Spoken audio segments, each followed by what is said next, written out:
Covid காலத்தில் ஒரு பதிவு போட்டிருந்தேன். வழி இல்லாமல் எப்படி தற்கொலை பண்ணிக்க போகிறதுன்னு நீங்கள் நோட் டவுன் பண்ணிக்கிங்க, இந்த பதிவில் சொல்கிறேன் அப்படின்னு. அந்த பதிவுக்கு உண்டான வியூஸும் ரெஸ்பாண்டும் அதிகமாக இருந்துச்சு. பிறகு எனக்கு தனிப்பட்ட முறையில் சில பேர் வந்து டிஎம் பண்ணி கேட்டிருந்தாங்க. அவங்களுக்கு ஆலோசனை தேவை, அதே நேரத்தில் சைக்காலஜி கவுன்சிலிங் தேவை, அதே நேரத்தில் பேசுகிறதுக்கு ஒரு ஆள் தேவைன்னு அப்படி சொல்லிட்டு பேசியிருந்தாங்க. இந்த பதிவுக்கு அப்புறம் வந்து சில சைக்காலஜிஸ்ட்காரங்கிட்டையோ சில டாக்டர்ஸ்கிட்டையோ கருத்துக்களை பரிமாறும் போது தான் தெரிய வந்துச்சு. இங்கே வந்து ஒரு ஆய்வு இருக்குது. இந்த ஆய்வில் என்ன சொல்லுதுன்னா, ஒரு நல்ல நட்பு இருந்துச்சுன்னா அந்த நட்பு ஸ்பேன் பண்ணுற வெறும் 8 நிமிஷத்தில் இருக்கிற நட்புக்கு உண்டான மரியாதையும் கூடும். பிறகு மனசில் இருக்கிற கஷ்டங்களையும் சஞ்சலங்களையும் வந்து தீர்த்திடலாம்.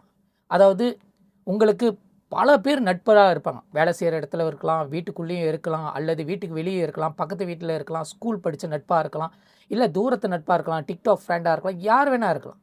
ஆனால் அந்த நட்பு உண்மையான நட்பாக இருந்துச்சுன்னா வெறும் 8 நிமிஷம் அவங்கக்கிட்ட வந்து கால் பண்ணி பேசும்போது அவங்களோட மனசில் உள்ள பாரங்கள்லாம் இறங்கி கவலையெல்லாம் நீங்கி அதுக்கப்புறம் அவங்க நார்மலைஸாக வந்துடுவாங்க. ஏன்னா இங்கே பல பேர் வந்து லோன்லியாக ஃபீல் பண்ணுறாங்க. வாழ்க்கையில் வந்து யாருக்கிட்டையும் எதையும் எடுத்து சொல்ல முடியாமல் மனசுக்குள்ளே போட்டு போட்டு புழங்கி அதே நேரத்தில் கஷ்டமாக இருக்குது இந்த விஷயத்துலேருந்து வெளியே வர்றதுக்கு.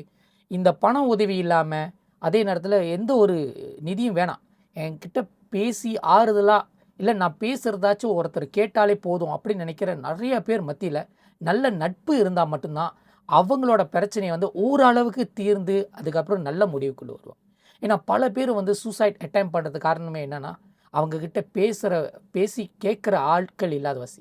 ஸ்ட்ரெஸ்லேருந்து டிப்ரெஸ் ஆகிறாங்க, டிப்ரெஸ்லேருந்து இன்னொரு ஹைப்பர் டிப்ரெஸ்ஸாக மாறுறாங்க. இதுலேருந்து பல பரிணாமங்கள் மாறி போகும்போது அவங்களுக்கு தற்கொலை தான் த பெஸ்ட் முடிவு காலமே நினைக்கிறாங்க. அதே நேரத்தில் நீங்கள் தேர்ந்தெடுக்கிற நட்பும் வந்து சரியான நட்பாக இருக்கணும். உங்களுக்கு அவங்க காது கொடுத்து கேட்டு உங்ககிட்டேருந்து எந்த ஒரு எதிர்பார்ப்பு இல்லாமல் நான் பேசும்போது என்கிட்ட செவி கொடுத்து கேட்டு என்னோடய பிரச்சனை கேட்டால் போதும், அதுக்கப்புறம் நான் எல்லாமே சாந்தமாயிரும் அப்படி நண்பர் மட்டும் வச்சுக்கோங்க. ஸோ அடுத்த முறை யாராச்சும் உங்களுக்கு யாருக்கிட்டையாச்சும் பேசணும்னு தோணுச்சுன்னா நீங்கள் அவங்கக்கிட்ட ஒரே ஒரு டெக்ஸ்ட் பண்ணுங்கள். டு யூ ஹேவ் 8 மினிட், அதாவது உங்ககிட்ட ஒரு 8 நிமிஷம் இருக்கா அப்படின்னு கேளுங்க. எஸ் அப்படி சொன்னாங்கன்னா டைரெக்டாக ஃபோன் மூலியமாக கால் பண்ணி பேசுங்க. இல்லை அவங்க இக்னோர் பண்ணிட்டாங்கன்னா இல்லை பிஸியாக இருக்க சொன்னால் அவங்ககிட்ட பேசி ஒரு பயனும் இல்லை.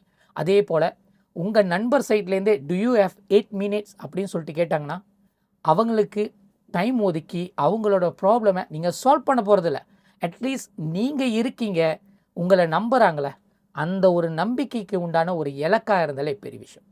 So do you need 8 minutes or do you have 8 minutes?